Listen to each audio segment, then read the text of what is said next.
Hey guys, welcome back to my channel. We are up to a new project. We have a very small laundry room. So we got a stackable washer and dryer in here.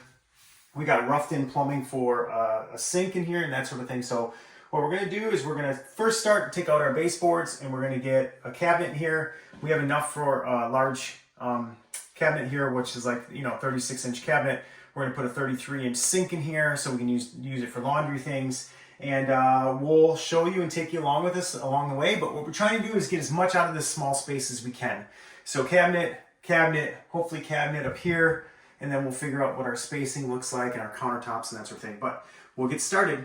Okay, so a tip just quick to minimize the damage that you're gonna do pulling this baseboard off. We wanna make sure the cabinet's up against this left wall and it's up against this base or the back here as well. So in order to do that, a pro tip with this is a lot of times builders caulk this to make it look a lot better. So a pro tip of it is to really just run a blade along there, because otherwise if you pull it off and the caulk is really good and strong, it'll pull up some of your sheetrock and pull some of that stuff up as well.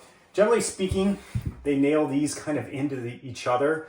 So when I pry this off, this will probably come with this. But you don't want to take out as little drywall or have as little drywall problems as possible, because you don't want to be doing a bunch of repair work on that. So I'm just going to do that again, cut that, and I'm going to do the back side, do the same thing, and then pull off both baseboards, and then we'll show you when we start putting the cabinet in here.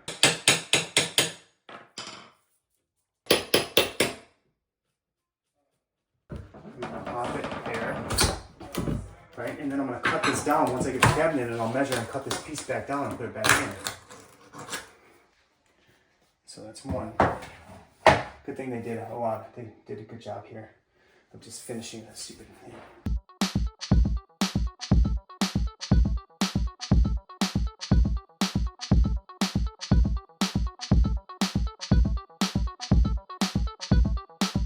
Okay, so here's our finished laundry room. So let me just walk you through kind of what we did. And I'm sure we'll do more. Maybe we'll do some wallpaper or some tile back here, just fancy it up, who knows. But we're never really quite done, but we're done for now. So let me tell you what we did. So the first thing we did is we went and got cabinets. We got cabinets from Home Depot. This is a base cabinet that just has a couple doors on it, but this is a fake piece, and you can store a bunch of stuff that's under it and things of that. We put handles on because the base cabinets don't come with handles, so we had extra handles that were left over from doing our bathroom, and so we measured and put those handles in. We got upper cabinets, and so this is a tall upper cabinet. Allows us to put all kinds of laundry detergent in there and that sort of thing, and whatever messy stuff we just want to chuck in there. The challenge we had was that top piece. We needed something up there. It seemed very open and it didn't look finished. So I custom built that rectangle up there so it would match, and then I matched the paint of the cabinets to make sure that it all looks like it's completely finished and has the right finish on it. Then that's a cabinet that was also bought at Home Depot, and so they're really nice. They work really well. They're easy to mount. They come with shelves. That's all good things. I like the inside. It's got light colors in it, so it looks like a really nice cabinet finish to it and that sort of thing. This piece over here, we had to custom build, and so we wanted it to be right at the top of where you had your washer and dryer. This is a stackable washer and dryer. It's not one of the new towers that they have. They couldn't get that up our stairs. So these are separate units, but they're stackable. You can pull them out and that sort of thing. But I had to custom build this. I built it with 3/4 inch cabinet grade wood. And then this is just a pine, 1-inch piece that I used as finish trim to hide, the roughness of a cabinet grade finish. So I did that around there, and I got a smaller piece for the top just because of the size and where we wanted it to kind of go. And it's really turned out nice. So we get the cabinet, the stuff that we don't need up in that cabinet all the time. You get the extra cabinet space up there, and it has a nice finished look to it. And then I didn't have to do another piece coming down this side over here. I just wall mounted it to the wall on this side. And so it's nice, it's secure to that wall, and so it works really, really well. And it supports that cabinet that's at the top as well. So that's really kind of a nice thing. So that's really, and then we added the sink and countertop. Forgot about that. Sink, countertop, and of course, faucet head.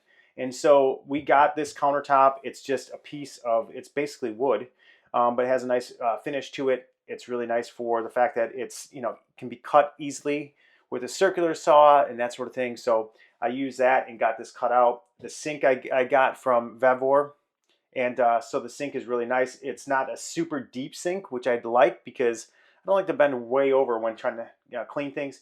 But it's big, and so it gives you a lot of space. It has a nice little catch for any kind of things that you're kind of rinsing out of stuff. It has that, and it allows you to also fill it up if you need to and let things soak. So I love that. This faucet is another addition that we added to it. It's really nice. It tells you the temperature, which is really kind of a nice feature to it. So if you want to, you can turn it on, and it tells you the water is 66 degrees. And as it heats up, you'll see that it'll actually start going up in temperature. If I went the right way, I guess I should unplug the sink. But as it starts going up or down in temperature, that's probably down, here we go, you'll start seeing it heat up or cool down. So it has that. And then the last thing is that we did, and this is nice too because it can be put out of the way, which is really nice.